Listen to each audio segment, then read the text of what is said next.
विवाह गीत सुनाने जा रही हूँ। विवाह गीत है, आप लोग सुनिए और आनंद लीजिए और चैनल को सपोर्ट करिए, ढेर सारा प्यार आशीर्वाद दीजिए। ससुरु के बगिया से उड़ेला सुगनवा, अरे पापा मंदिरवा में जाई रे ललनवा, अरे पापा मंदिरवा में जाई रे ललनवा।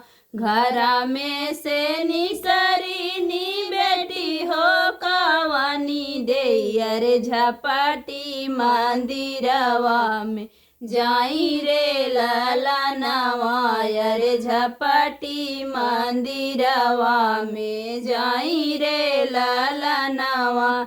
भीतरा से निकरे नी भैया हो कवाने रामा, नयना ललित होई जाई रे ललनवा, अरे नयना ललित होई जाई रे ललनवा।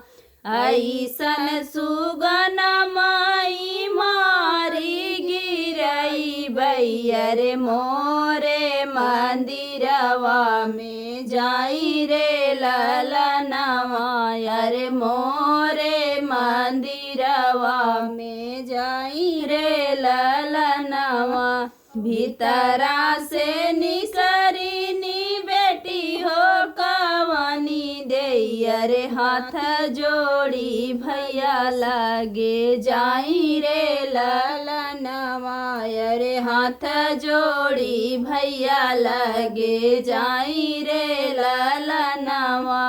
ऐसन सुगन भैया मारी जिंदगी रावा, अरे सुगना लगई है बेड़ा पार रे ललनवा, अरे सुगना लगई है बेड़ा पार रे ललनवा।